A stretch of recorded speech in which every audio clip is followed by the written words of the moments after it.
சகோதரர் பிரபாகர் ஐயம் ஊழியராக இருக்கிற பிரபாகர் ஜெபத்தை நடத்துவார். கடந்த வாரம் நம்ம டாக்டர் திருமதி மது அவருடைய கணவர் பிள்ளைகளுக்காக நம்ம ஜெபித்தோம். கர்த்தர் அவர்களுக்கு சுகத்தை கொடுத்திருக்கிறார்.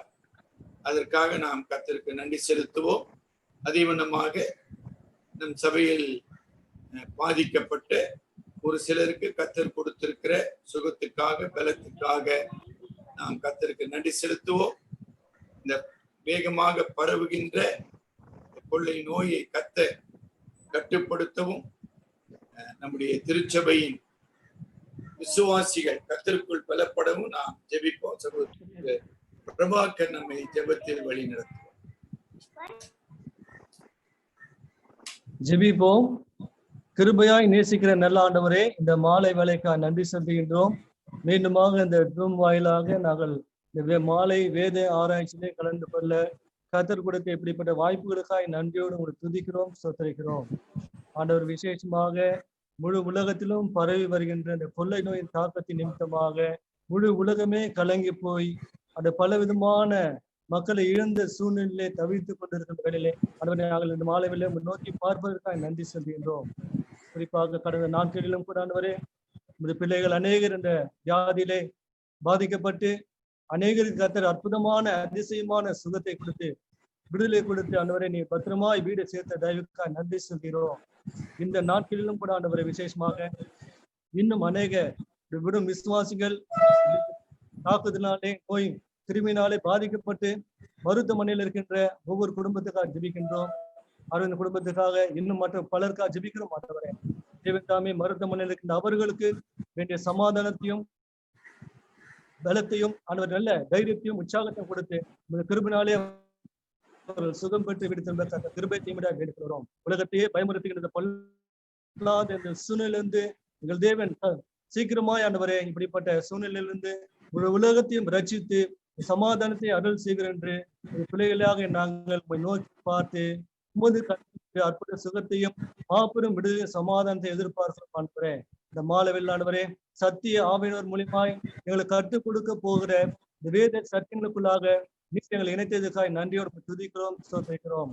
ஆண்டவராகிய ஆவியானவர் தாமே நல் வழி நடத்தி கர்த்தருடைய வசனத்தின் மூலியமாய் வார்த்தையின் மூலியமாய் எங்களை பலப்படுத்த முடியாது.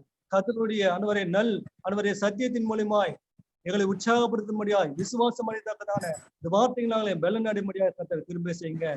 மாலை வேளையிலே இந்த வேத ஆராய்ச்சியை கொண்டு வந்திருக்கிற போதற்காக கலந்து கொள்கிற ஒவ்வொருக்காக நன்றியோடு துதிக்கிறோம், ஸ்தோத்திரிக்கிறோம். இன்னுமாக ஆண்டவரே, நீர்தாமே எல்லாவற்றையும் ஆளுகை செய்கிற தேவனா இருப்பதற்காக நன்றி செலுத்துகிறோம். இந்த நாளிலே பரிசுத்த ஆவியின் மூலியமாய் நீர் பேசுகின்ற வார்த்தைக்கு நேராய் எங்களுடைய இருதயத்தையும் ஆவியும் ஆத்மாவும் சிந்தனைகளையும் ஒப்புடுகிறோம். நாங்கள் பலனடைய இந்த சத்தியங்களுக்குள்ளாக எங்களுடைய வாழ்க்கையை ஆண்டவரை கடந்து போக கர்த்தருடைய சத்தியத்துக்குள்ளாக நாங்கள் கீழ்ப்படிந்து வாழ தேவன் கிருபை செய்ய முடியாது வேண்டிக்கிறோம். சகல துதி கன மகிமையெல்லாம் உங்களுக்கே நாங்கள் செலுத்துகிறோம்.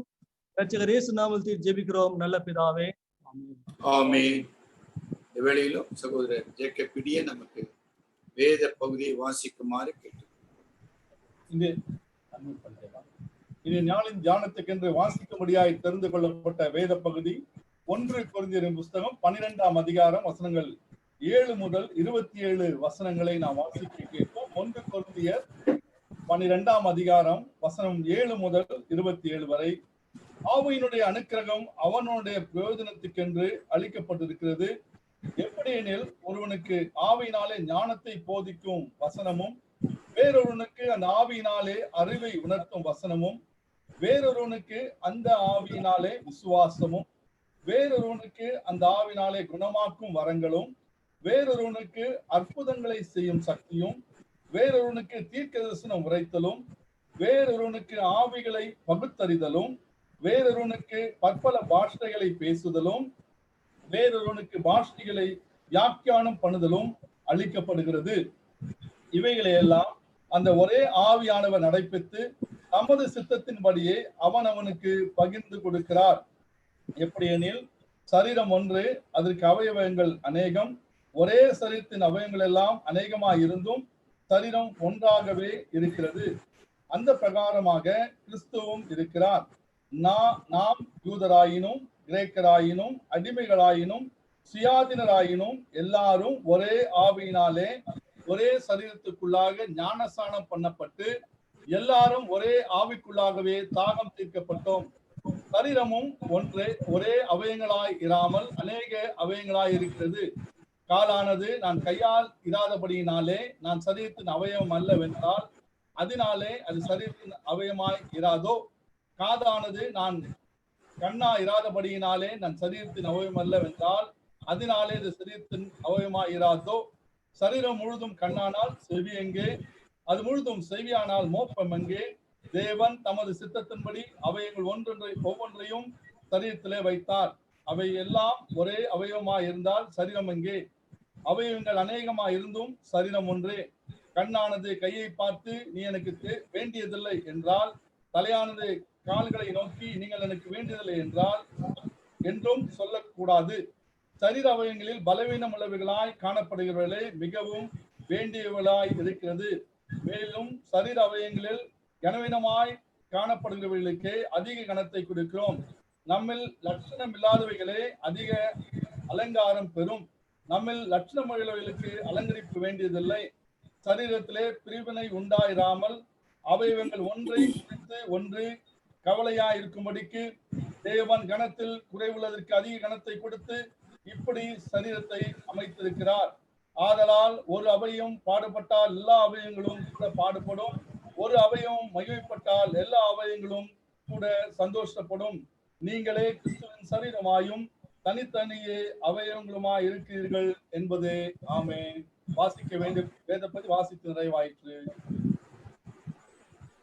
பிரியமானவர்களே, ஒரு சில வினாக்களை உங்களுக்கு வாட்ஸ்அப் மூலமாக அனுப்பி வைத்தேன். இன்றைய வேத பாடத்துக்கு சம்பந்தப்பட்ட ஒரு சில வினாக்களை கடந்த வாரத்திலும் கூட அருமையான சகோதரிகள் திருமதி சுகந்தி டேனியல், திருமதி இவாஞ்சலின் சோபனா ஆகியோர் பதில் கொடுத்திருந்தாங்க. அதாவது வேத அறிவிலே வளர்வதற்கு இப்படிப்பட்ட வினாக்கள் உங்களுக்கு உதவியாக இருக்கும். அதாவது நம்ம மாணவர்களுக்கு எக்ஸசைஸ் கொடுக்கணும் பாருங்க, பயிற்சி மாதிரி. ஆனாலும் சில கேள்விகள் மிக எளிமையாக உங்களுக்கு காணப்பட்டாலும் அதுல மிக நுணுக்கமான சில உண்மைகள் இருக்கிறத நீங்க இந்த நாளில கற்றுக்கொள்ளுங்க. சரிங்களா? இப்ப முதல் கேள்வியாக யோவான் 10ஆம் அதிகாரம் 14 முதல் 16 சபையின் பெயர் என்னன்னு நான் கேட்டேன். இல்லைங்களா? உங்களுடைய பதிலை நான் இன்னைக்கு படிக்க முடியல. ஆனா ஆண்டவர் அங்க சொல்லுகிறார், மந்தை என்கிற பதத்தை பயன்படுத்துகிறார். அது ஒரு முக்கியமான விஷயம் இல்லைங்களா? மந்தை, பல ஆடுகள் இருந்தாலும், பல நூற்றுக்கணக்கான ஆடுகள் இருந்தாலும் மந்தை ஒன்றுதான். சரி, அது மாத்திரமல்ல, சபைக்கும் இயேசுவுக்கும் உள்ள உறவு என்னன்னு கேட்டிருந்தேன். அங்க ஆண்டவர் தம்மை மெய்ப்பனாக, நல்ல மெய்ப்பனாக அவர் வெளிப்படுத்துகிறார். அதே யோவான் 10ஆம் அதிகாரம் 11ஆம் வசனம் படிங்க தம்பி. 11ஆம் வசனம் படிப்பீர்களானால், நானே நல்ல மெய்ப்பன், நானே நல்ல மெய்ப்பன், நல்ல மெய்ப்பன் ஆடுகளுக்காக தன் ஜீவனை கொடுக்கிறான். அப்ப என்ன உறவுன்னு நான் கேட்டிருந்தேன். சபைக்கும் கிறிஸ்துவுக்கும், அல்லது கிறிஸ்துவுக்கும் ஒரு விசுவாசிக்கும். இது ரொம்ப முக்கியமானது, ரொம்ப வெரி இம்பார்ட்டன்ட். நீங்க you cannot just claim I belong to Christ. அப்படி அவ்வளோ எளிதா சொல்லக்கூடிய ஒரு பதில் அல்ல. அங்க திட்டமா சொல்றாரு, நான் நல்ல மெய்ப்பன். நல்ல மெய்ப்பன் தன் ஆடுகளுக்காக. அங்க தன் என்ற வார்த்தைய கொஞ்சம் மாத்தி சொல்லுமா, என் ஆடுகளுக்காக. கவனிச்சிங்களா? அதுதான் டாக்டர், அதுதான் நம்ம கற்றுக்கொள்ள வேண்டியது. அவருக்கு இயேசு என்று பெயரிடுவாயாக. அவர் எல்லா ஜனங்களின் பாவங்களை அவங்க பைபிள்ல பதிவு செய்யலையே. அவர் தமது ஜனங்களின் பாவங்களின் என் ஆடுகள். அதே 10ஆம் அதிகாரம் 26ஆம் வசனத்துக்கு வருவீர்கள். ஆனால் ஆனாலும் நான் உங்களுக்கு சொன்னபடியே நீங்கள் என் மந்தையின் ஆடுகளா இராதபடியினால் நீங்கள் அங்க பரிசேயரும் சதுசேயரும் ஆசாரியரும் எல்லாம் they are elite of the Jewish community. இயேசு வாழ்ந்த பொழுது அவர்களை இயேசுவை எதிர்த்த மிகப்பெரிய சமுதாயம்பா. அவங்கள பார்த்து நேரடியா சொல்றார், நீங்கள் என் ஆடுகளாய் இராதபடியினாலே விசுவாசியாமல் இருக்கிறீர்கள், என் சத்தத்துக்கு செவி கொடுக்க மாட்டீர்கள். இது நல்ல கொஞ்சம் 2-3 போதகர்கள் அமர்ந்து இருக்கிறாங்க. அவங்களுக்கு நான் மிக அன்போடு சொல்ல விரும்புகிறேன். இது இனிமேல் அவங்க செய்ய போறதை பத்தி ஆண்டவர் சொல்லல. நீங்கள் அதாவது அது பாஸ்ட் டென்ஸ்ல வரும். நான் கிரீக்கு அவ்வளவா படிக்கல, ஆனா புதிய ஏற்பாடு கிரேக்க மொழியில எழுதப்பட்டது. கடந்த காலம், இட் இஸ் பினிஷ்ட். நீங்கள் என் ஆடுகளாய் இராதபடியினாலே என்னை விசுவாசிக்கவில்லை. கரெக்டுங்க? அது நல்லா புரிஞ்சு வச்சுங்களா? அப்ப ஒரு விசுவாசிக்கும் மெய்ப்பனாகிய கிறிஸ்துவுக்கும் உள்ள உறவு எப்படி ஏற்படுத்தப்பட்டது? அவருடைய இரத்தத்தினாலே ஏற்படுத்தப்பட்டது. அப்போஸ்தலர் 20:28 படிங்க. அப்போஸ்தலர் 20:28. ஆகையால் உங்களை குறித்தும் தேவன் தம்முடைய சுய ரத்தத்தினாலே சம்பாதித்துக் கொண்ட தமது சபையை தமது சுய ரத்தத்தினாலே சம்பாதித்த சபை. இயேசு கிறிஸ்துவின் ரத்தம் உங்களுக்காக சிந்தப்பட்டது, உங்களை மீட்டுக் கொண்டது, உங்களை பரிசுத்தப்படுத்தினது என்கிற அறிவும் அனுபவம் இல்லாத ஒரு நபர் கிறிஸ்துவின் மந்தையை சேர்ந்தவர். இல்ல சார், நீங்க சொல்ற விளக்கம் தப்பு சார்னா நீங்க எழுதுங்க, என்னோட பேசுங்க. நமது சுய ரத்தத்தினாலே மீட்டுக்கொள்ள. அதே விதமாக இதை இன்னும் வலியுறுத்தி சொல்கிறார். 1 கொரிந்தியர் 6ஆம் அதிகாரம் 19வது வசனம். 1 கொரிந்தியர் 6:19. உங்கள் சரீரமானது நீங்கள் தேவனாலே பெற்று உங்களில் தங்கியும் இருக்கிற பசுத்த ஆவியினுடைய ஆலயமாய் இருக்கிறது. அடுத்த வசனம். நீங்கள் உங்களுடையவர்கள் அல்ல என்று அறியீர்களா? கிரயத்துக்கு கொல்லப்பட்டீர்களே, விலை கொடுத்து வாங்கப்பட்டீர்களே. ஆகையால் தேவனுக்கு உடையவைகளாகிய உங்கள் சரீரத்தினாலும் உங்கள் ஆவியினாலும் தேவனை மகிமைப்படுத்துங்கள். அப்ப இது எப்ப நிகழ்ந்தது உங்க வாழ்க்கையில? when it happened, how you became a Christian, how you became a believer. அதை தொடர்ந்து நம்ம படிக்கிறோம். இன்னைக்கு அடுத்த பகுதியில அதை தான் நம்ம படிக்க போகிறோம். சபையின் தன்மை என்ன, ஆவிக்குரிய தன்மை என்ன, சபையில் காணப்பட வேண்டிய 7 அம்சங்களை குறித்து படிக்க போறோம். சார், நான் கிறிஸ்தவ குடும்பத்துல பிறந்தேன் சார், இது எங்க சார் இருக்குது, எந்த புதிய ஏற்பாடு இருக்குது, எனக்கு கொஞ்சம் சொல்லுங்களேன். நானும் 40 வருஷமா புதிய ஏற்பாடு படிக்கிறேங்க சார். நான் கிறிஸ்தவ குடும்பத்துல பிறந்தேன், எங்க தாத்தா பாட்டி தான் அந்த கோயிலுக்கு என்னதுங்க அஸ்திவாரம் போட்டவங்க. ஐயோ, இதுக்கும் அதுக்கும் எந்த சம்மந்தமும் கிடையாது. எந்த ஒரு நபரும் ஒரு கிறிஸ்தவ சமுதாய பாரம்பரியத்தினாலே, நான் ரொம்ப வலியுறுத்தி சொல்ல வேண்டியவனா இருக்கு. ஏன்னா இது யாருமே சொல்றது இல்லை. யாரும் இப்போ இங்க வர இந்த ஸ்டடிக்கு முன்னால ஒரு பிரபலமான ஒரு போதகருடைய செய்தியை கேட்டு நான் வரேன். பேரெல்லாம் நான் சொல்ல விரும்பவில்லை. ஒண்ணுமே ஒரு நபர் எந்த அடிப்படையில விசுவாசியாக தேவனுடைய பிள்ளையாக மாறுகிறார் அல்லது மாற்றப்படுகிறார், இது சொல்றதே கிடையாது. ஏன்னா நம்ம அவருக்கு அந்த என்னங்க அவர் இந்த சபைக்கு வரும்போது 3 மாச குழந்தை, 6 மாச குழந்தை, 1 வருஷ குழந்தையா கொண்டு வந்து அவருக்கு ஒரு ஞானஸ்தானத்தை கொடுத்து கிறிஸ்தவன்னு சபை சொல்லிடுதுங்க. அவரு சொல்லல. ஹலோ, நல்லா கவனிச்சிங்களா? அது குழந்தை அதுவா சொல்லுது நான் கிறிஸ்டின், அது சொல்லல, சபை சொல்லுதுங்க. இவருக்கு ஞானஸ்தானம் கொடுத்தாச்சு குழந்தைக்கு, அது கிறிஸ்தவ குழந்தை, பேரு ராபர்ட், அதுதான் என்னப்பா கிறிஸ்டின். எந்த புதிய ஏற்பாடுல இருக்குது? எந்த புதிய ஏற்பாடுல இருக்குது சொல்லுங்க. எந்த அப்போஸ்தலர் 2ஆம் அதிகாரத்துல இல்லைங்களே. 2ஆம் அதிகாரத்தை நம்ம படிக்க போறோம். ஆக கிறிஸ்துவாகிய மேய்ப்பனுக்கும் ஆடாகிய கிறிஸ்துவின் மந்தையை சேர்ந்த ஆடாகிய ஒவ்வொரு ஆட்டிற்கும் உள்ள பிரிக்க முடியாத பந்தம் என்பது இயேசு கிறிஸ்துவின் இரத்தத்தினாலே நான் மீட்கப்பட்டவன். அந்த ஆடு என் சத்தத்துக்கு செவி கொடுக்கும். Living relationship. நம்ம இந்த பாடத்துல என்ன படிச்சுட்டு வந்தோம்? Loving relationship. The loving relationship when it begins, அதாவது பரிசுத்த கடவுளோடு உள்ள ஒரு நித்தியமான அன்பின் உறவுக்கு ஆரம்பம் எது?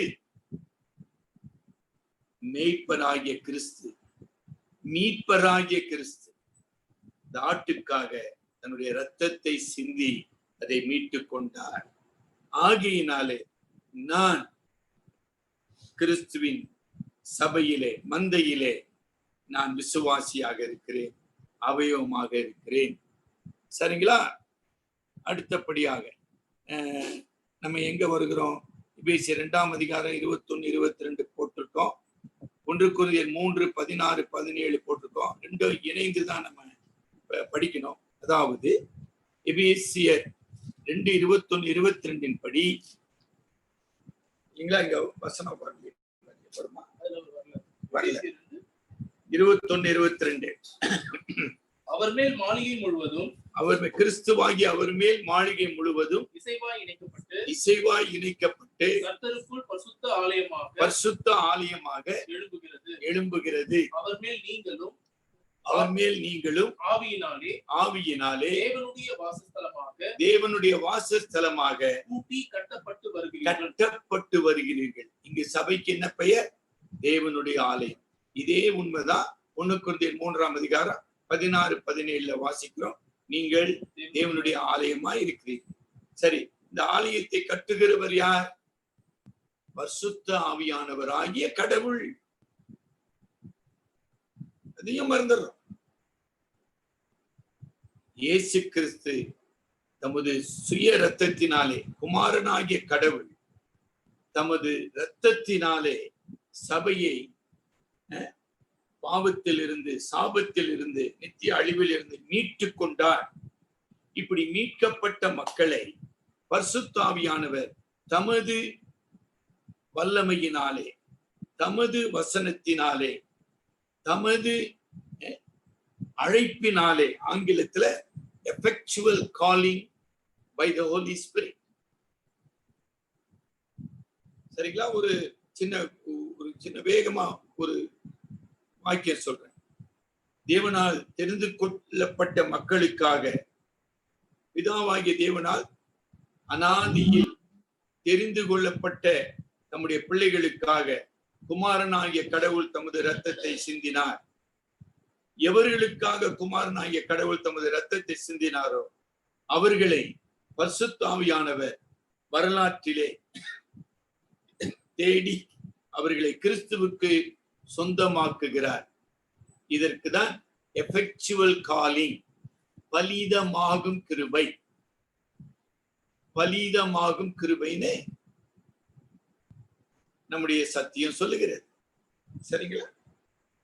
ஆக பரிசுத்த ஆவியானவர் ஆவியில் மரித்து போன உணர்வற்ற பிசாசின் அடிமையாக சாபத்துக்கு உரிய ஒரு நபரை ஆவியானவர் தமது வசனத்தினாலும் வல்லமையினாலும் உயிர்ப்பித்து, எபேசியர் 2ஆம் அதிகாரம் 4, 5 வசனம், உயிர்ப்பித்து அவரை கொண்டு வந்து மந்தையாகிய கிறிஸ்துவுக்குள் சேர்க்கிறார்.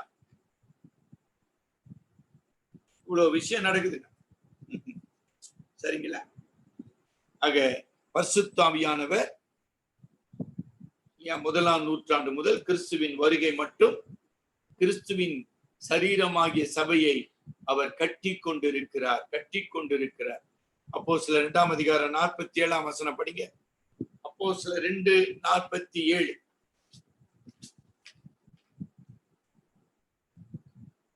தேவனை துதித்து ஜனங்கள் எல்லாரிடத்திலும் தயவு பெற்றிருந்தார்கள்.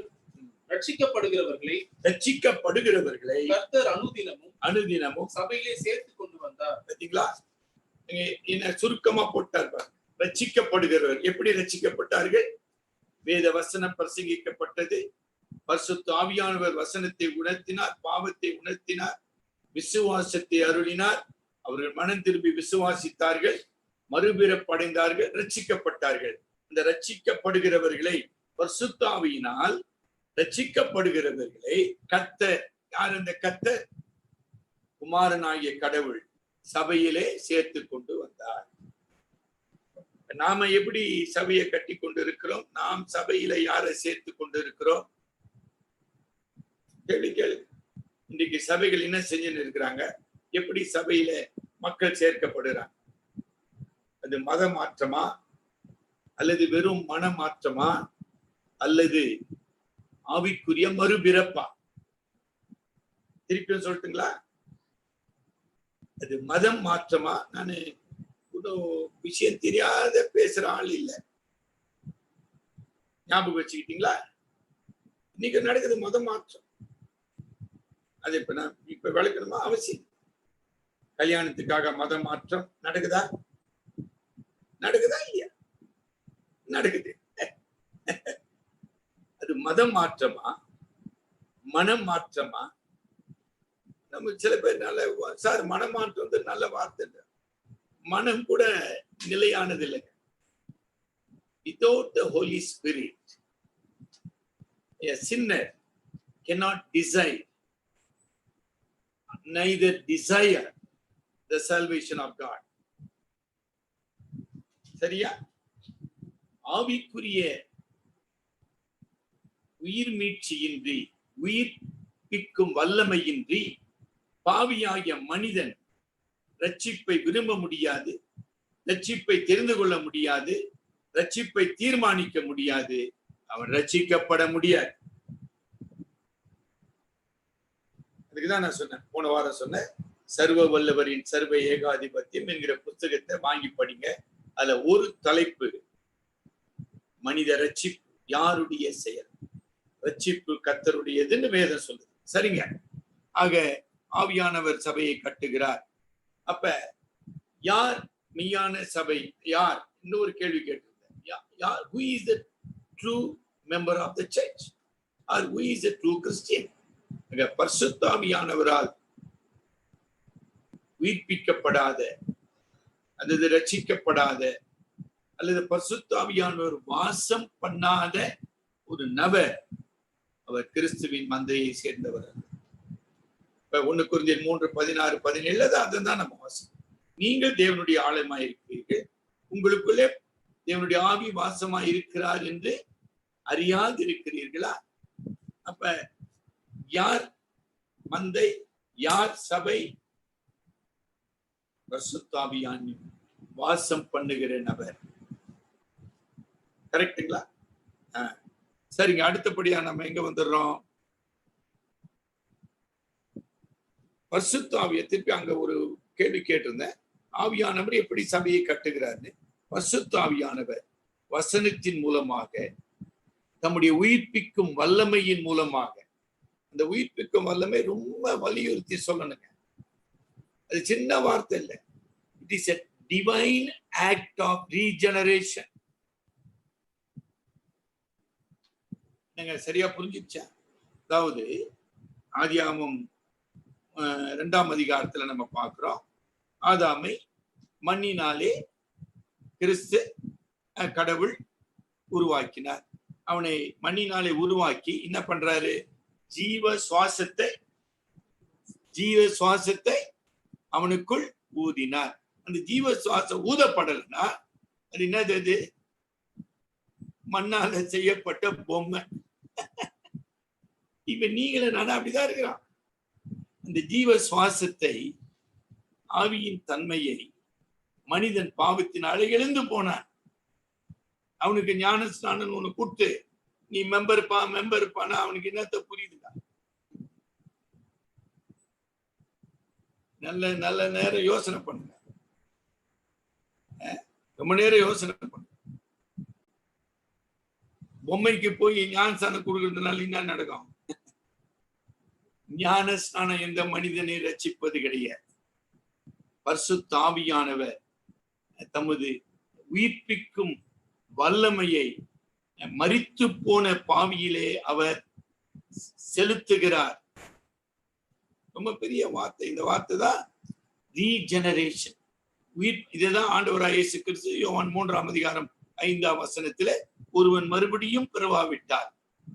அது முழுக்க முழுக்க கடவுளின் செயல்.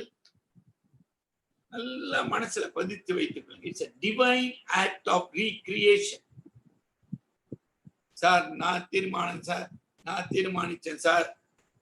ஐயோ, உங்களுக்கு அது வேலையிலே இல்லை.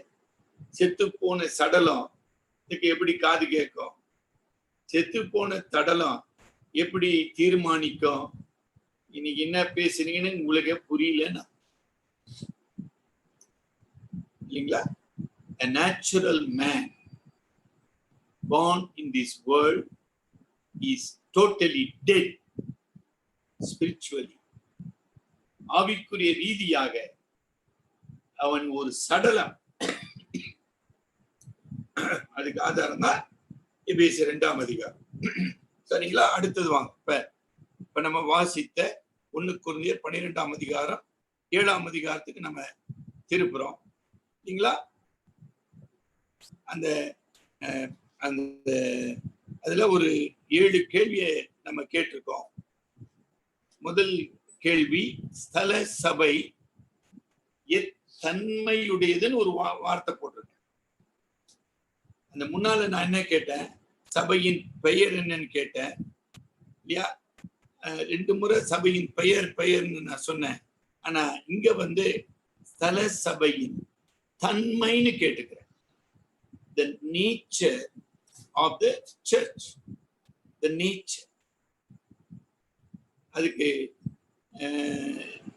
நீங்க என்ன பதில் எழுதிருக்கீங்கன்னு எனக்கு தெரியல. ஆனா அங்க சொல்லப்படுகிற பதில் என்ன? It is a living organism, a spiritual entity. ஒரு முழுக்க சபை என்பது ஆவிக்குரிய தன்மையுடையது. அது உயிரோட்டம் உள்ள, இயக்கம் உள்ள ஒரு உயிரினம், ஆர்கானிசம் என்று நாம் சொல்லும் பொழுது அதை உயிரினம் என்று சொல்லுகின்றோம். அதாங்க சபை. உங்களுக்குள்ள அந்த தெளிவு இருக்குதுங்களா? இன்னைக்கு ஏன் சார் இந்த 21ஆம் நூற்றாண்டுல இன்னைக்கு சபைகள் ஏன் பலவீனமா இருக்குது? ஏன் உயிரற்றதா இருக்குது? ஏன் பரிசுத்தம் எழுந்து காணப்படுகிறது? ஏன் தோல்வி அடைகிறது? இந்த கேள்விக்கெல்லாம் பதில், ஒரே பதில். நாம் காண்கிற பிரகாரமான சபை ஒரு அமைப்பு. It is near an institution. ஒரு செட்டப்னு சொல்றோம், ஒரு அமைப்பு. அதுக்கு ஆர்ச்சி பிஷப், போதகர்கள், அப்புறம் கமிட்டி. புரியுதுங்களா உங்களுக்கு?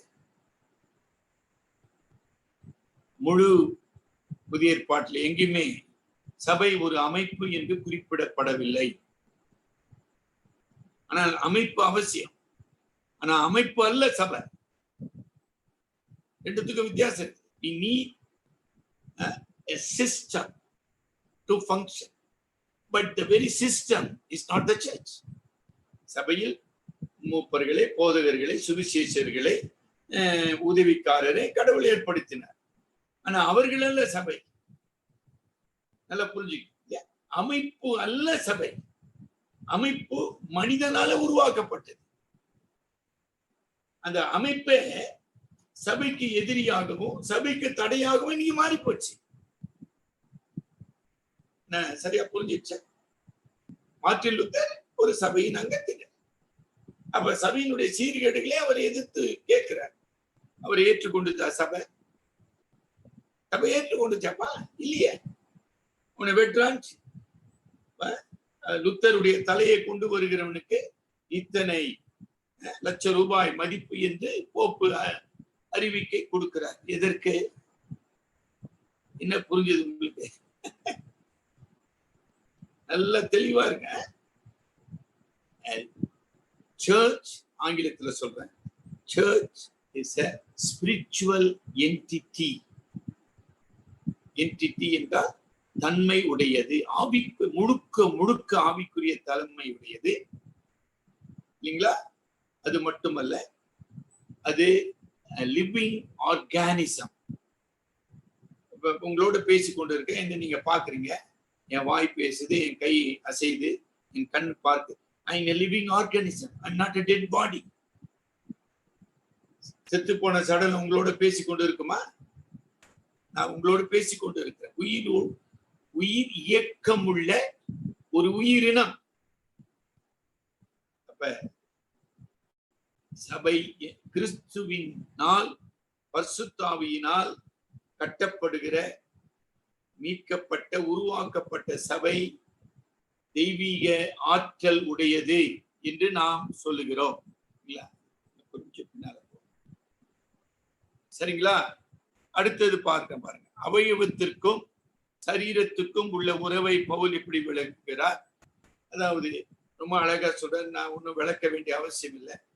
எந்த ஒரு தனி அவயவமும் சபையாக இருக்க முடியாது.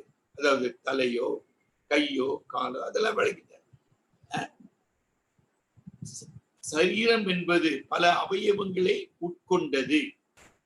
ஆக அவயவங்களாக நாம் இணைக்கப்பட்டிருக்கிறோம், சரீரமாக ஒன்றுபட்டிருக்கிறோம். இந்த ரெண்டு வார்த்தையை நீங்க ஞாபகம் வச்சுக்கணும்.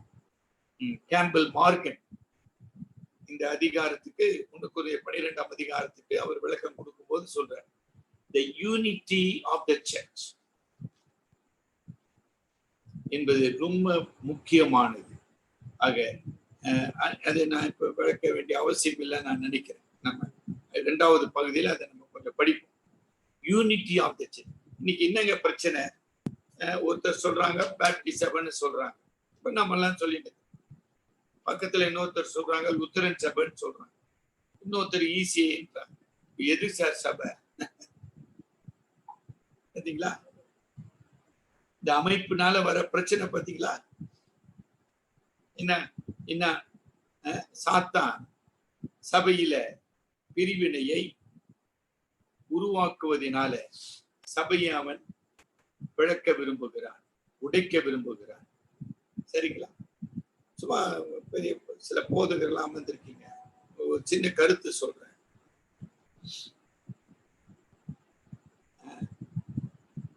இந்தியாவில் எத்தனையோ மத ரீதியான பிரச்சனைகள், போராட்டங்கள்லாம் நடந்து கொண்டு இருக்குதுங்க. சமீபத்துல நடந்த, அநேகமா மார்ச் மாசம் பிப்ரவரி மாசம் நடந்த ஒரு இன்சிடென்ட்டை சொல்றேன். CAAன்னு ஒரு சட்டம் கொண்டு வந்தாங்களா? எனக்கு இதெல்லாம் நான் பேச போனேன்னா டைம் போயிடும். CAA என்கிற ஒரு சட்டம் கொண்டு வந்தாங்களா மத்திய அரசு? ஞாபகம் இருக்குதுங்களா? நீங்க தலையாட்டுங்க, கை காட்டுங்க. ஞாபகம் இருக்குதா? கரெக்ட். அதுக்காக இந்தியா முழுவதும் இஸ்லாமிய சமூகத்தினர் எப்படி ஒருமனப்பட்டு அதை எதிர்த்து போராடினார். கடைசி வரைக்கும் இந்த கொரோனாக்கு ஊரடங்கு சட்டம் வந்த பிற்பாடு கூட டெல்லியிலும் சென்னையிலும் போராடினாங்களா? ஞாபகம் இருக்குதா சுந்தர்ராஜ்? ஞாபகம் இருக்குதா? சரி, எந்த ஒரு சபை அப்படி போராட்சி சொல்லுங்க, சொல்லுங்க. இத்தனை சபை இருக்குது இல்ல மெட்ராஸ்ல, நம்ம 1000 1500 சபை இருக்குதுன்ற, நம்மளால ஒன்று கூட முடிஞ்சுதா? நல்லா தெரியும் கவர்மெண்ட்டுக்கு நம்ம யாருன்னு. அவனால்தான் நம்மளுக்கு தொல்லை. அவனுங்களே அடிச்சுன்னு சண்டை போட்டுவானுங்க சார். நீ ஒண்ணு கவலைப்படாதன்றான். Don't worry about Christians. They are always divided. They are always fighting with each other. So no problem. அவங்களே சண்டை போட்டுக்கிறாங்கல்ல, சண்டை போட்டே இருக்குதான், நமக்கு ஒண்ணும் பிரச்சனை இல்லை காட்டுறான். இசிஏ சட்டம் கொண்டு வரலாம், எந்த சட்டம் கொண்டு வரலாம், மத மாற்ற சட்டம் கொண்டு வரலாம், நோ ப்ராப்ளம். அவனுக்கு ஒண்ணும் செய்ய முடியாது சார். கரெக்டுங்களா? எவ்வளவு வீக்கா இருக்கிற பாத்தீங்களா? சும்மா தெரிஞ்சுங்க. நல்ல எது சபை கேளுங்க. ரைட், அடுத்தது வாங்க. சபை உயிரோட்டம் உள்ள எங்க வந்துட்டோம்? உறவை பவுல் இப்படி வளர்க்கிற மூன்றாவது இல்லையா? அவயவங்கள் சரீரத்தை எப்படி காட்டுகின்றன உங்களுக்கு கேள்வியில இருக்குதுங்க. ஆனா அவயவங்கள் சரீரத்தை எப்படி கட்டுகின்றன? How the organs builds the church. என்னுடைய அவயவம், அது கண்ணா இருக்கலாம், காலா இருக்கலாம், கையா இருக்கலாம், அது எப்படி சரீரத்தை கட்டுகிறது? அப்ப கடவுள் என்னை ஒரு அவயவமாக வைத்திருப்பாரனால் நான் சரீரத்தை கட்ட வேண்டும், என்னை கட்டக்கூடாது. நல்லா புரிஞ்சுதா? நானும் பெரிய ஆள் ஆவறது இல்லை. நான் ஒரு ட்ரஸ்ட, ஒரு சங்கத்தை உருவாக்கி,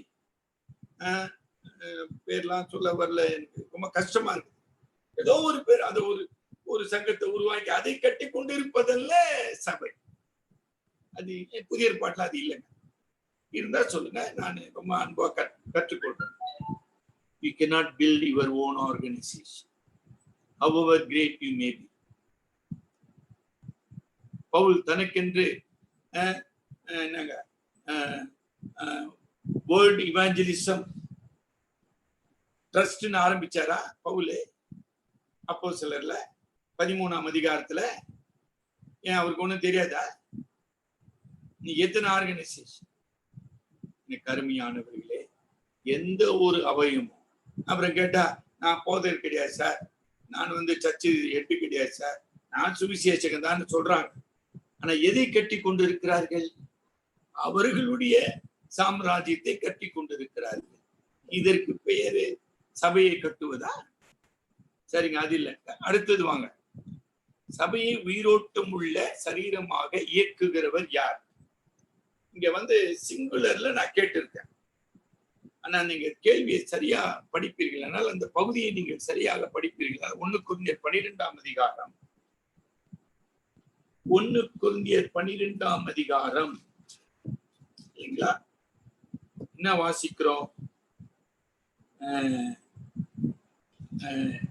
இது படிங்க, 4ஆம் வசனம். வரங்களில் வித்தியாசங்கள் உண்டு, ஆவியானவர் ஒருவரே. ஏன் அது சொல்லப்படுது?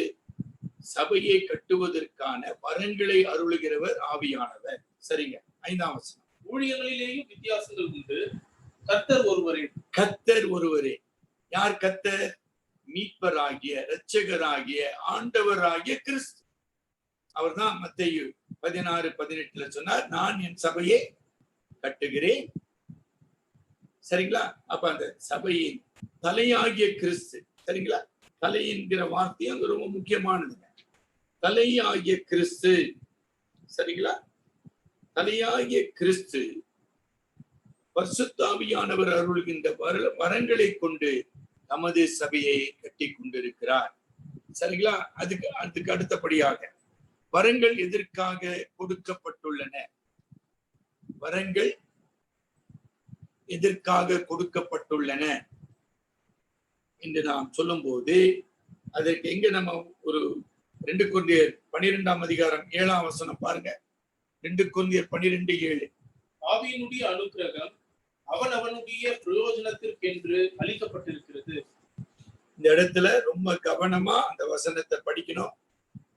ஆங்கிலம் தெரிஞ்சவங்களுக்கு நான் அன்பா சொல்லிக் கொள்கிறேன், நீங்க ஆங்கில பைபிள் படிக்கணும். It was given a new, நான் என்னுடைய நினைவு சரியா இருக்குமானால் NIV, நியூ இன்டர்நேஷனல் வெர்ஷன்ல என்ன போட்டிருக்கு? It was given for the common good of the church. It was given as a means of helping the entire church.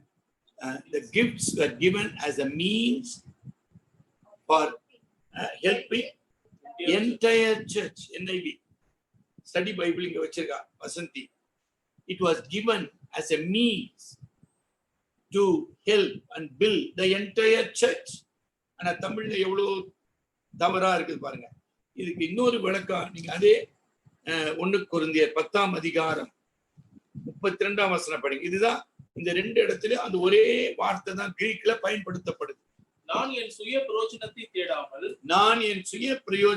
தேடாமல் அநேகருடைய பிரயோஜனத்தை தேடி அவர்கள் ரட்சிக்கப்படும்படிக்கு எவ்விதத்திலும் எல்லாருக்கும் பிரியமாய் நடக்கிறது போல. பவுலுக்கு அப்போஸ்தலர் அழைப்பு, அப்போஸ்தலர் வரம், இன்னும் எத்தனையோ ஆவியின் வரங்கள் கொடுக்கப்பட்டது. எதற்காக?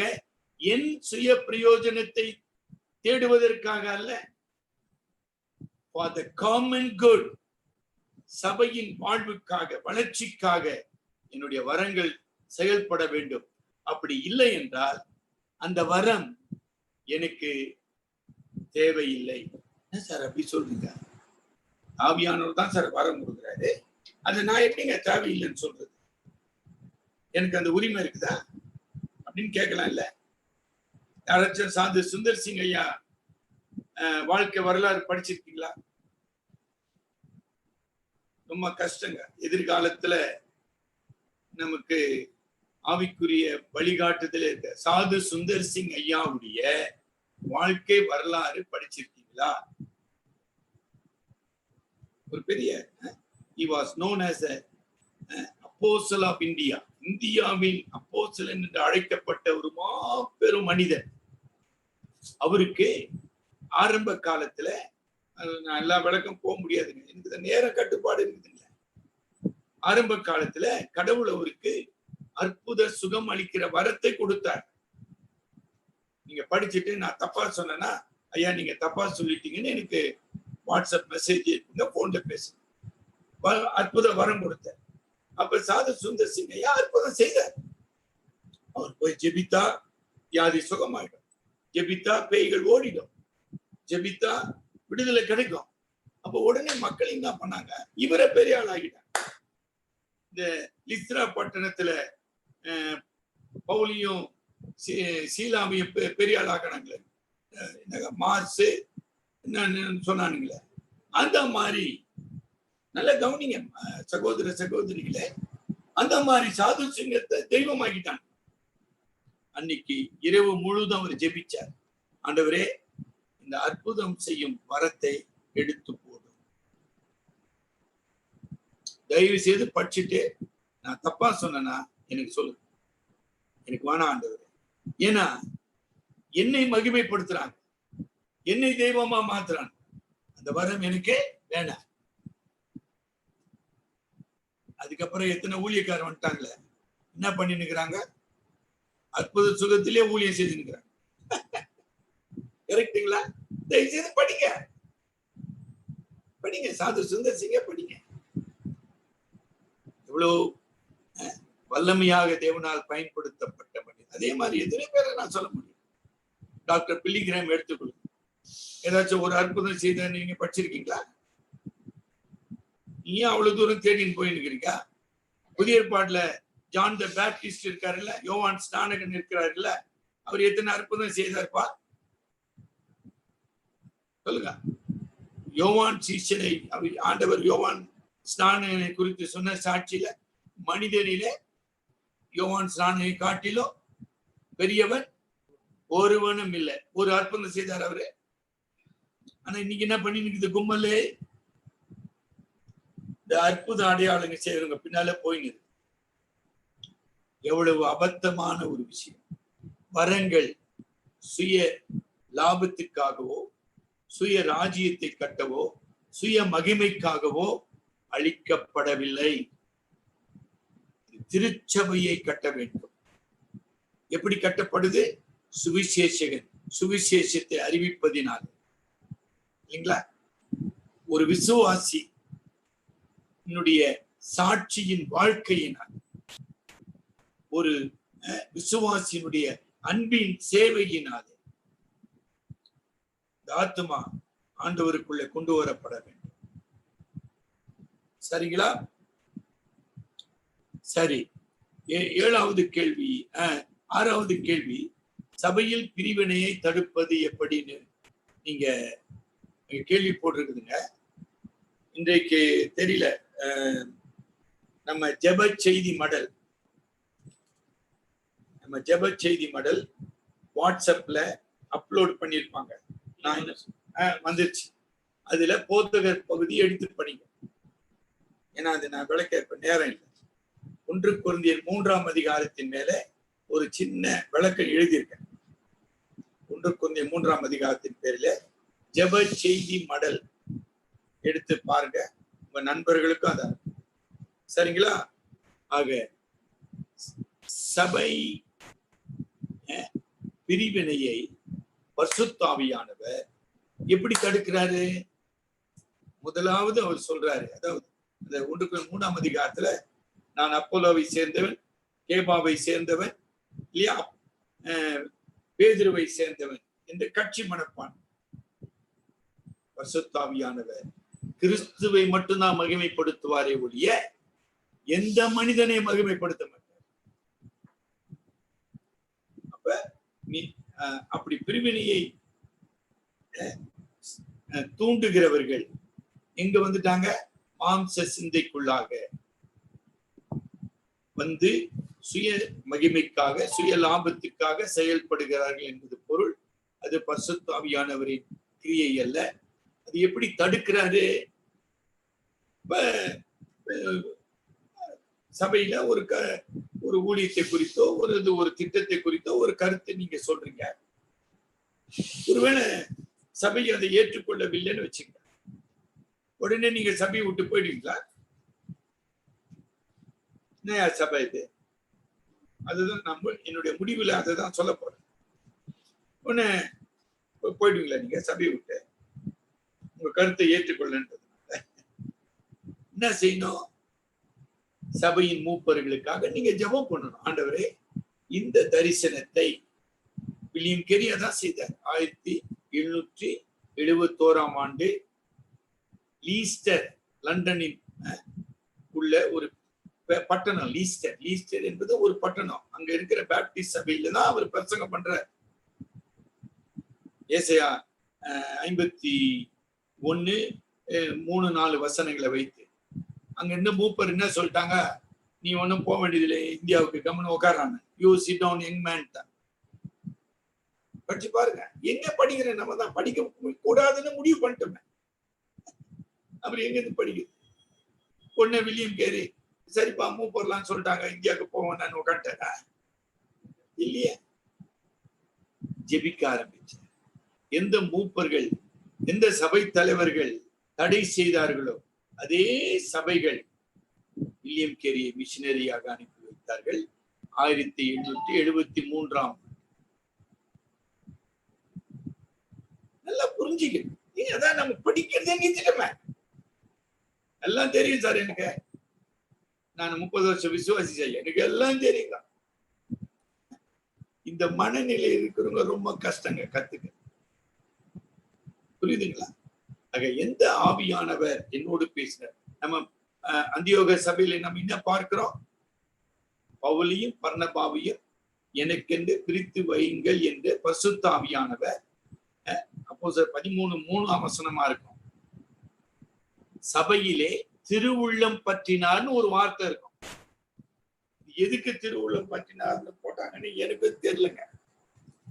நல்ல சுத்த தமிழ். அது பேசினார்னு அர்த்தங்க. திருவுள்ளம் பற்றினார்னா அதே மாதிரி அதே வார்த்தை எபிரேயர் 1ஆம் அதிகாரம் 1ஆம் வசனத்துல வரும். திருவுள்ளம் பற்றினார்னா பேசினார்னு அர்த்தம். அப்ப பவுல் பர்னபா கர்த்தருக்கென்று பிரிக்கப்பட்டு சுவிசேஷத்தை அறிவிக்கிற சுவிசேஷர்களாக கடவுள் அவர்களுக்கு ஒரு பாரத்தை, கன்சர்ன், பாரம் என்பது பர்டன், புறஜாதிகள், குறிப்பாக யூதர் மட்டுமல்ல புறஜாதிகளுக்கு சுவிசேஷம் அறிவிக்க வேண்டும் என்கிற அந்த பாரத்தை அவர் கொடுக்கிறார். அதாவது அப்போஸ்தலர் 1:8 படி நீங்கள் எருசலேமிலும் யூதேயாவிலும் சமாரியாவிலும் பூமியின் கடைசி, அங்க திருவுள்ளம் பற்றின அதே பரிசுத்த ஆவியானவர் அந்தியோகியா சபையிலே அதே சத்தியத்தை அவர்களுக்கு உணர்த்துகிறார். உணர்த்தப்பட்ட பவுல் பர்னபாவும் அந்த அழைப்புக்கு தங்களை ஒப்புக் கொடுக்கிறார்கள். சபை அதை அங்கீகரிக்கிறத நம்ம பார்க்கிறோம். இந்த ஒழுங்கு பார்க்க கடவுள் இன்றைக்கு மூப்பர் ஏற்றுக்கொள்ளன்னு வச்சுங்க, கொஞ்சம் பொறுமையா இருக்கு. எதுக்கு அவசரம் பண்ண பாயாசம் தான் அப்படி சொல்லக்கூடாது. நல்லா விளங்குச்சிங்களா? அவசரப்படக்கூடாது. எந்த ஆவியானவர் உங்களுக்கு உணர்த்தினாரோ, உங்களுக்கு வெளிப்படுத்தினாரோ, அதே ஆவியானவர் சபையில் செயல்படுகிறார். சபையின் மூப்பர்களிலே செயல்படுகிறார். சபையின் மூப்பர்களோடு பேச முடியும். இந்த தியானத்தின் முடிவில் நான் சொல்ல போறேன். அது ஒரு சாட்சி. இப்ப நம்மோடு உட்கார்ந்து இருக்கிறார், ஜூம்ல உட்கார்ந்து இருக்கிறார். அவரை பத்தி சொல்லி நான் முடிக்க போறேன். கரெக்டுங்களா? அவசரப்பட ஆவியானவர் மட்டுமே தமது சித்தத்தை, அதாவது divine will and divine purpose, அந்த தெய்வீக சித்தத்தையும் தெய்வீக திட்டத்தையும் சபையாகிய சரீரத்துக்கு அவர் வெளிப்படுத்துகிறார். அப்ப சபை அதை அங்கீகரிக்க வேண்டும், அதற்கு கீழ்ப்படிய வேண்டும், அதை செயல்படுத்த வேண்டும். அதான் இல்லைங்களா அப்போஸ்தலர் 13ஆம் அதிகாரத்தின் உண்மை. சரிங்க சரிங்க. பின்னர் ஏழாம் கேள்வியில விசுவாசி பசுத்தமாக்கப்பட சபை எவ்விதம் உதவுகிறது, அதை நம்ம இப்ப தொடர்ந்து படிக்க போறோம். அடுத்த லெசன்ல அது வரப்போகுது. சரிங்களா? அப்புறம் சபையின் 3 பணிகள், அதையும் நான் உங்களுக்கு இப்ப விளக்க போறேன். இப்ப 2வது பகுதிக்கு போறோம். இப்ப நமக்கு இப்ப இதுல போட போறாங்க. நம்ம அகஸ்டின் நம்ம படிக்க போற பாடங்களை ஸ்கிரீன்ல போட போறார் பாருங்க. அதை கொஞ்சம் முடிஞ்சா எழுதி கொள்ளுங்க. சரிங்களா? பரிசுத்த ஆவி கட்டும் சபை இல்லைங்களா? வேதத்தில் பரிசுத்த ஆவி போதிக்கும் அல்லது கட்டும் சபையின் அம்சங்கள், அதை நம்ம ஒரு 7 அம்சம் படிக்க போறோம். அல்ல ஒவ்வொரு வசனமா நம்ம படிப்போம். 1 தீமோத்தேயு 3:15 படிங்க.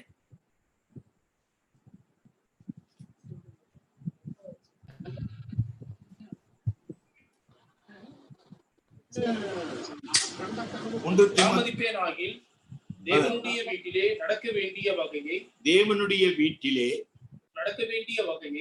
நீ அறியும்படி இவைகளை உனக்கு எழுதுகிறேன். அந்த வீடு ஜீவனுள்ள தேவனுடைய சபையாய், அந்த வீடு அதாவது சபை ஜீவனுள்ள தேவனுடைய சபையாய் சத்தியத்துக்கு தூணும் ஆதாரமுமாய் இருக்கிறது.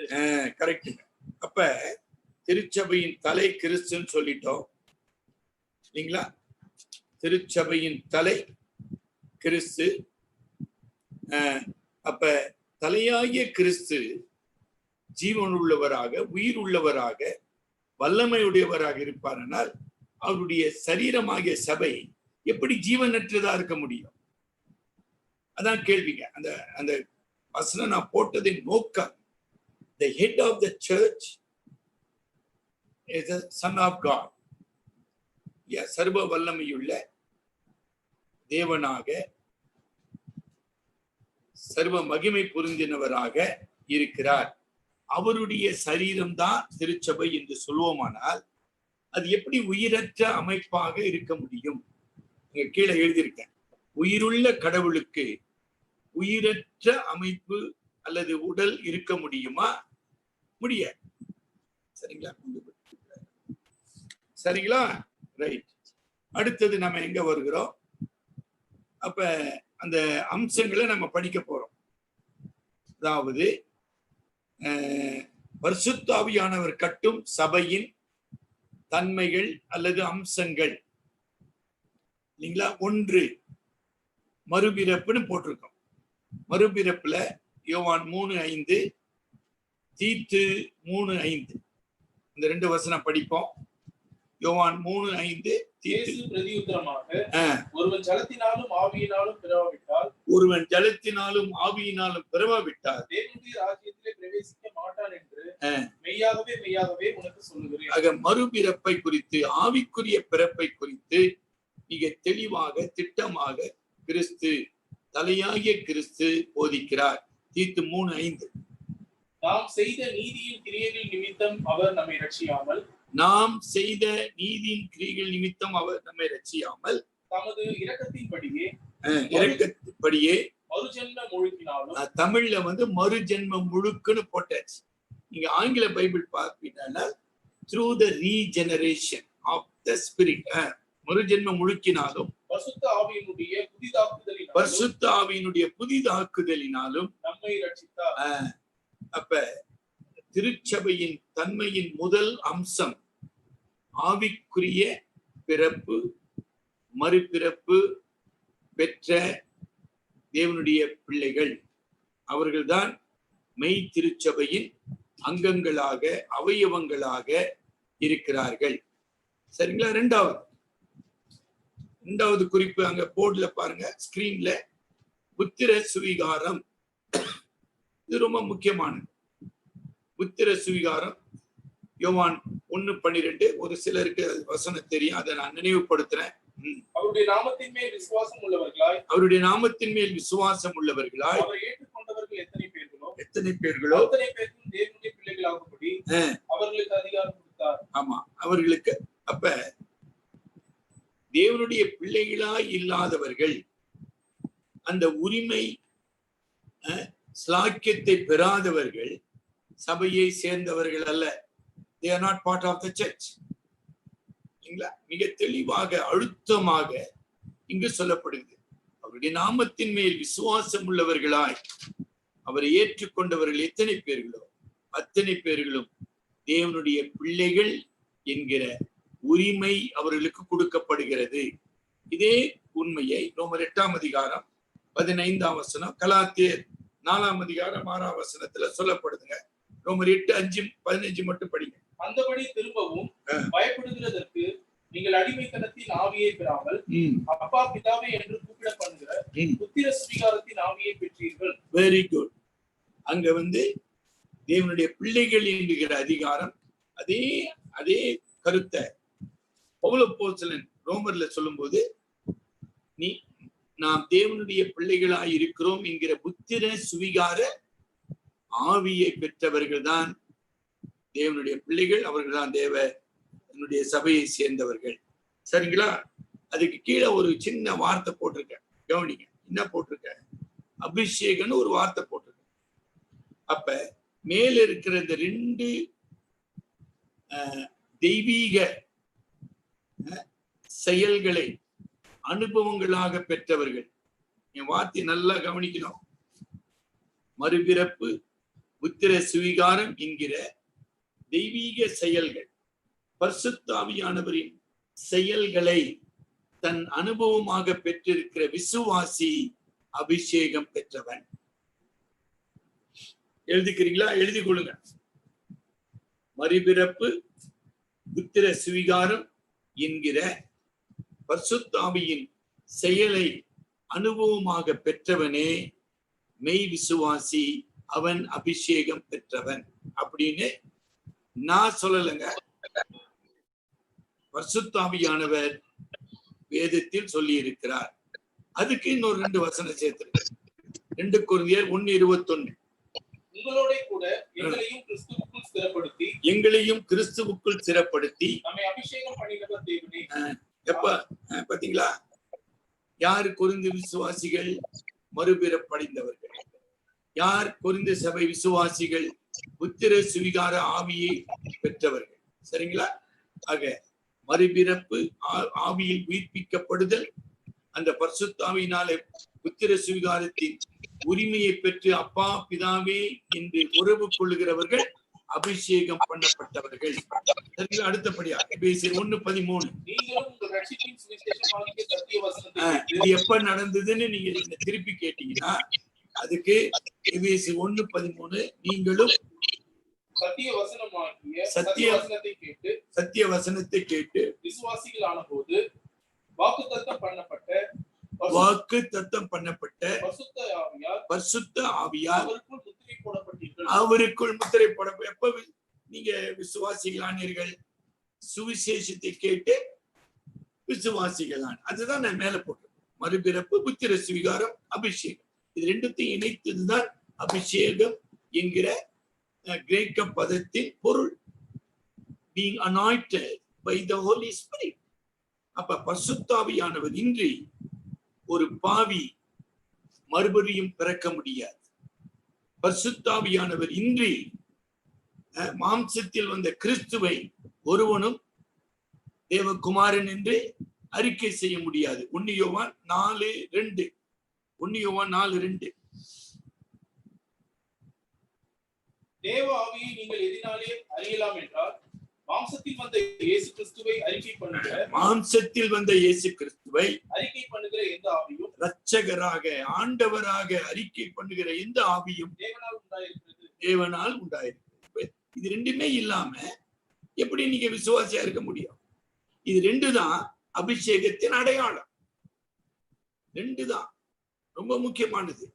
அதாவது ஆவியில் பிறப்பிக்கப்பட்ட, புதுப்பிக்கப்பட்ட, உயிர்ப்பிக்கப்பட்ட ஒரு புதிய வாழ்க்கை. அது மாத்திரமல்ல, அந்த புதுப்பிக்கப்பட்ட ஆவியானவராலே பரிசுத்த கடவுளோடு உறவு கொண்டிருக்கிற வாழ்க்கை, பரிசுத்த கடவுளோடு பிள்ளை என்கிற உரிமையோடு உறவு கொண்டு வாழ்கிற வாழ்க்கை. சரிங்களா? சரிங்க. 3வது குறிப்புக்கு வாங்க. உடன்படிக்கையினால் இணைக்கப்படுதல், படுத்தல் அல்ல, உடன்படிக்கையினால் கிறிஸ்துவோடு, தலையாகிய கிறிஸ்துவோடு இணைக்கப்படுதல் நீங்க சேர்த்துக் கொள்ளலாம். அப்போஸ்தலர் 2:41-42. அவனுடைய வார்த்தையை சந்தோஷமாய் ஏற்றுக்கொண்டவர்கள் ஞானஸ்நானம் பெற்றார்கள். அன்றைய தினம் ஏறக்குறைய 3000 பேர் சேர்த்துக் கொள்ளப்பட்டார்கள். அவர்கள் அப்போஸ்தலருடைய உபதேசத்திலும் அந்நியோனியத்திலும் அப்பம் பிக்குதலிலும் ஜெபம் பண்ணுதலிலும் உடன்படிக்கையின் 2 அம்சங்களை பார்க்கிறோம். அன்றைய தினம் ஞானஸ்நானம் பெற்றார்கள். 41ஆம் வசனத்துல அன்றைய தினம் அவனுடைய விசுவாசித்தவர்கள், சுவிசேஷத்தை விசுவாசித்தவர்கள் ஞானஸ்நானம் பெற்றார்கள். 42ஆம் வசனத்துல அப்பம் பிக்குதலிலே பங்கு பெற்றார்கள். ஆக உடன்படிக்கையினால் ஆவிக்குரிய சரீரமாகிய கிறிஸ்துவின் சபையிலே இணைக்கப்படுதல். நம்ம சபையில இந்த ஞானஸ்நானம் பெற்றவர்களுக்கு முதல் திருப்பந்திக்கு அவர்கள் வரும்போது அவர்களுக்கு ஒரு உடன்படிக்கை கொடுத்து வாசிக்க சொல்லுது. அந்த கடவுளோடு அவர்கள் உடன்படிக்கை செய்கிறார்கள். அது வாயினால் அறிக்கை செய்து அதன் அடிப்படையில சபையிலே அவர்கள் சேர்க்கப்படுகிறார்கள். சரிங்களா? அடுத்த குறிப்பு அகஸ்டின், அடுத்த ஸ்லைட் போடு. சரிங்களா? சல சபையின் இயக்கம். இது 7 குறிப்பு இருக்குதுங்க. நான் இன்றைக்கு அதை நான் விளக்க போறது இல்லை, நேரம் 8 மணி ஆயிடுச்சு. 7 குறிப்பு இருக்குது. கர்த்தருக்கு சித்தமான அடுத்த வாரம் நம்ம அதை தியானிப்போம். இந்த 7 ஒரு ஆவிக்குரிய சபையின் 7 இயக்கங்கள், ஃபங்க்ஷன்ஸ் சொன்னா பிரயோஜனம் இல்லை. அதிலே என்னிலே இது எப்படி நிகழ்துன்னு பாருங்க. அதான் கேள்வி. 7 அம்சங்கள் அல்லது 7 இயக்கங்கள் இப்பொழுது என்னிலே அது செயல்படுகிறதா அப்படி பாருங்க. அப்படி செயல்படும் போதுதான் 3வது குறிப்பு நாங்க போட்டிருக்குது, போதித்தல்னு வருது. அதாவது பரிசுத்த ஆவியானவர் திருச்சபையின் மூலமாக வேதத்தை மக்களுக்கு விளக்கி காண்பிப்பதின் மூலமாக ஆவியானவர் போதிக்கிறார், பாஸ்டர் இல்ல. நான் ரொம்ப அன்போடு உங்களுக்கு சொல்லி, போதகர் ஒரு கருவி. அந்த போதிக்கிறவர் யார்? ஆவியானவராகிய தேவன். அப்ப நம்ம என்ன, நம்முடைய முக்கிய தலைப்பு என்ன? கர்த்தருடைய சித்தம் செய்தல். இப்ப கர்த்தருடைய சித்தத்தை நம்ம கடந்த நாட்களிலே என்ன வழியாக படிச்சோம்?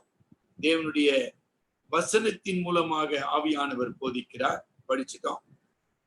சூழ்நிலையின் மூலமாக ஆவியானவர் போதிக்கிறார். இன்றைக்கு திருச்சபையின் மூலமாக தேவன் தமது சித்தத்தை வெளிப்படுத்துகிறார், போதிக்கிறார். சரிங்களா? அடுத்த வாரம் நம்ம சந்திப்போம். நான் ஒரு இதோட முடிக்கிறேன்னு சொன்னேன். நமது மத்தியில ஜூம்ல போதகர் சுந்தர்ராஜ் அங்க அமர்ந்திருக்கிறார். போதகர் சுந்தர்ராஜ் இந்திய அருட்பணி இயக்கத்துல, மிஷனரி ஐக்கியத்துல அவர் பணியாற்றி கொண்டிருக்கிறார். அவரு கடவுளுடைய சித்தத்தை அறிந்து கொள்வதற்கு திருச்சபை உதவினது. அவர் கேளுங்க. அவருக்கு முன்னாடி ஒருவேளை ஸ்ரீதர் கொஞ்சம் முன்னாடி போயிட்டாரப்பா. எனக்கு தெரிஞ்ச வருஷம் 1989 ஸ்ரீதர் ஒரு நம்முடைய சபையிலே இருந்த ஒரு வாலிபர் கர்த்தருடைய அழைப்பை பெற்று மிஷனரியாக தன்னை ஒப்பு கொடுத்தார். மிஷனரியாக 30 ஆண்டுகளுக்கு மேலாக உழைத்திருக்கிறார். அதை தொடர்ந்து சகோதரர் சுந்தரராஜ் அவரை கேளுங்க, போன் பண்ணி, அங்க படத்துல பாக்குறீங்க, அவர்கிட்ட போன் பண்ணி, எப்படிப்பா நீ மிஷனரியா மாறின, ஆவியானவர் எப்படி உனக்கு உணர்த்தினார், எப்படி உன்னை வழி நடத்தினார், சபை அதுல எப்படி உனக்கு உதவி செய்தது, அவரை கேளுங்க. சரி, அதெல்லாம் இருக்கட்டுங்க. உங்க முன்னால நான் உட்கார்ந்து இருக்கிறேன். நான் எப்படி போதுங்க நான் வந்தேன்? நானா வந்துட்டேன்? பல முறை சொல்லியிருக்கேன், ஞாபகம் வச்சிருக்கீங்களா? நானா வரல. நான் அதை விரும்பவும் இல்லை, நான் இது தீர்மானிக்கவும் இல்லை. நானா வரல. தகப்பனார் 1976 ஜூன் மாசம் 12ஆம் தேதி, போன மாசம் நான் சொன்னேன், 12ஆம் தேதி அவர் இறந்த பொழுது சபையின் மூப்பர்கள், தம்பி நீ ஊழியத்துக்கு வாப்பான்னு போங்க. இன்னைக்கு 40 ஆண்டுகள் முடிச்சு உங்கள் மத்தியில உட்காந்து நானா வந்துட்டேனா? நானா எப்படிங்க வர முடியும்? நானா வந்திருந்தா நானா போயிட்டு இருப்பேனுங்க, இப்பவே போயிட்டு இருப்பேன். ஒரு பிரச்சனையா 2 பிரச்சனையா? வயசான ஒரு மேரி அக்கா அங்க உட்கார்ந்து இருக்கிறாங்க. 84ஆம் வருஷத்துல இருந்து எத்தனை பிரச்சனை வந்ததுன்னு அவங்கதான் ஒரு சாட்சி. ஜூம்ல இருக்காங்க, பின்னால இருக்காங்க, அவங்க போன் பண்ணி கேளுங்க. 84ஆம் வருஷம் நம்ம சபையில என்ன பிரச்சனை வந்துச்சு தெரியுமா உங்களுக்கு? அதெல்லாம் அன்னைக்கு நான் இதை விட, அதாவது ப்ராமிசிங் ஒர்க், இதை விட சம்பளம் அதிக கொடுக்கிற ஒரு சபை, இதை விட வசதியான வசதிகள் பெறக்கூடிய ஒரு பணியில நான் எளிதில் போயிட்டு இருக்கலாமே. என்னால போக முடியாதா? முடியாதான்னு சொல்லுங்க. அன்னைக்கு இன்னைக்கு இசிஐ சபை சொல்லணும் பாருங்க, என்னது மெட்ராஸ் செமினரி எஸ்ரா ஐயா நெருங்கிய நண்பர் எனக்கு. இன்னைக்கு அவர் என்ன குட்டின்னு தான் கூப்பிடுவார். ஒரு சுந்தரராஜை கேளுங்க, என்ன குட்டி எப்படி இருக்கிறேன்னு. Is a close friend of mine. எவ்வளவு நேரம் ஆகும் நாங்க போறதுக்கு? நிச்சயமா பிஷப் ஆயிட்டு இருப்பாரு. எனக்கு பின்னால வந்தவங்க எல்லாம் பிஷப் ஆக்குறாங்க. நான் சொல்ல விரும்பவில்லை, அதுவெல்லாம் என்னுடைய நோக்கம். நான் பிஷப் ஆவறதுக்கும் ஆட்சி பிஷப் ஆவறதுக்கும் ஆண்டவர் என்ன கூப்பிட்டாரு. எவர்கள் சிறியதில் உண்மை உள்ளவர்களாக இருக்கிறார்களோ அவர்களே தேவனுடைய சித்தத்தை செய்கிறவர்களாக ராஜ்யத்தை கட்டுவார்கள். பல கேள்வி கேளுங்க. ஏன் அந்த ஆள் உட்காந்துக்கிறாங்க? நானே போகணும்னு விரும்பினா கூட போக முடியாத கடவுள் என்ன தட்டு வச்சிருக்கிறார். 10 வரைக்கும் இப்போ கொரோனா ஊரடங்கு வேற வச்சு இப்படியா இருக்கு, எங்கேயுமே நகர முடியும். நான் ஜோக்கிங்கா சொல்றேன், but it is so true. கடவுளுடைய அழைப்பு மாறாது. நான் பல முறை பேசுறேன். கடவுள் அழைக்கவில்லை என்றார், கடவுள் நம்மை பலப்படுத்தவில்லை என்றார், கடவுள் அவருடைய சித்தத்தை வெளிப்படுத்தி அவருடைய ராஜ்யத்தை கட்ட நம்மை பயன்படுத்தவில்லை என்றார். நாம எதுவுமே செய்ய முடியாது. அப்படி செஞ்சாலும் அது நிக்காது. இன்னும் ஒரு கருத்தை சொல்லி முடிக்கிறேன். நான் இன்னொரு பெரிய வரலாற்றை உங்களுக்கு சொல்லணும்னு விரும்பினேன், ஆனா இன்னைக்கு நேரம் இல்லை. நம்முடைய திருச்சபையில உயிர் மீட்சிக்காக ஜெபித்த காலம் உண்டு. இப்ப நான் எப்படி சொல்றேன்னா, நல்லா கவனிங்க சகோதர சகோதரிகளே, நம்முடைய சபையிலே உயிர் மீட்சிக்காக ஜெபித்த காலம் கடந்த காலமா நான் பார்க்கிறேன். நிகழ்காலமா நான் பார்க்கவில்லை. உங்களுக்கெல்லாம் நல்லா தமிழ் புரியுது நான் நம்புறேன். இந்த 83, 84 ஆண்டிலே தேவன் திருச்சபையை ஒருமனப்படுத்தி, திருச்சபையில ஜெபத்தின் ஆவியை கொடுத்து, திருச்சபையில உயிர் மீட்சிக்காக அப்பதான் நைட் பிரேயர் நம்ம சபையில ஆரம்பிச்சோம். அவங்க மேரி அக்கா, அவங்களுடைய கணவர் காலம் சென்ற தேவர வில்லியம்ஸ், டாக்டர் ஆபிரகாம், ஒரு சிலருக்கு ஞாபகம் இருக்கும் டாக்டர் ஆபிரகாம், இந்த மாதிரி பலர் ஒன்றுபட்டு ஆல்நைட் பிரேயர் ஆரம்பிச்சோம். அதன் மூலமாக இன்றைக்கு 20க்கும் மேற்பட்ட சபைகள், கிளை சபைகள் உருவாக்கப்பட்டு, எல்லாம் 83க்கு அப்புறம் தான்.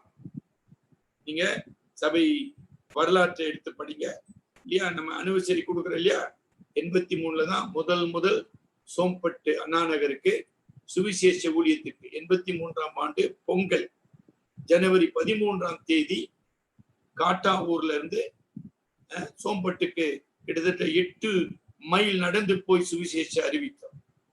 அதுல ஜேம்ஸ் ராஜேந்திரன் பழைய செக்ரட்டரி இருக்கிறார். அந்த தெருக்களிலே சுவிசேஷத்தை அறிவித்தோம். முதல் சபை அங்க உருவாக்கப்பட்டது. இன்னைக்கு சபையில உயிர் மீட்சி இருக்குதா? இன்னைக்கு கடவுள் உங்களோடு சபையின் மூலமாக பேசிக் கொண்டிருக்கிறாரா? சபையின் வேதத்தின் மூலமாக கடவுள் பேசுகிறார் என்பது எவ்வளவு உண்மையோ அவ்வளவு உண்மை சபையின் மூலமாக கடவுள் நம்முடைய பிள்ளைகளோடு பேசிக் கொண்டிருக்கிறார். ஏன் பேசுகிறார்? ஏன் சித்தத்தை வெளிப்படுத்துகிறார்? அவர் திருச்சபையை கட்டுகிறார். He builds his church. தலைவனுக்கு நாம் ஜெபிப்போம். அன்பின் ஆண்டவரே, இரக்கமுள்ள பரம தகப்பனே, இந்த மாலை வேளையிலும் மறுபடியுமாக முது ஆவியானவரை கொண்டு எங்களுக்கு போதித்த சத்தியங்களுக்காக நான் நன்றி செலுத்துகிறேன். எங்களுடைய சுய புத்தியை நாங்கள் சார்ந்து கொள்ளாமல், எங்களுடைய சுய விருப்பத்தை நிறைவேற்ற நாங்கள் முற்படாமல், நம்முடைய பரிசுத்த சித்தத்தை தெளிவாக அறிந்தவர்களாக எங்களுடைய சித்தத்தை நாங்கள் அர்ப்பணிக்க உதவி செய். எங்கள் ஒவ்வொருவருக்காகவும் நீர் ஒரு நோக்கத்தையும் ஒரு சித்தத்தையும் வைத்திருக்கு. நம்முடைய சரீரமாகிய சபை கட்டப்பட ஆவியானவரே எங்களை ஒருமுகப்படுத்தும், எங்களை உயிர்ப்பியும், முதுவரங்களினாலே எங்களை பலப்படுத்தும், உம்முடைய கிருபையினாலே வழி நடத்தும். மிக நெருக்கடியான போராட்டமான ஒரு சூழ்நிலையிலே நாங்கள் வாழ்ந்து கொண்டிருக்கிறோம். உம்முடைய சுவிசேஷத்தை அறிவிக்கின்ற பாரத்தை, அயராத வாஞ்சையை எங்களுக்கு தார். திருச்சபையாராக நாங்கள் ஜெபிக்கவும், உழைக்கவும், கொடுக்கவும், எங்களை தியாகம் செய்யவும் ஆவியானவரே எங்களை பலப்படுத்தும். அருமை இரட்சகர் மூலம் ஜெபிக்கிறோம் பிதாவே, ஆமென். என் ஆத்துமாவே கர்த்தரை ஸ்தோத்திரி, என் முழு உள்ளமே அவருடைய பரிசுத்த நாமத்தை ஸ்தோத்திரி. என் ஆத்துமாவே கர்த்தரை ஸ்தோத்திரி, அவர் செய்த சகல உபகாரங்களையும் மறவாதே.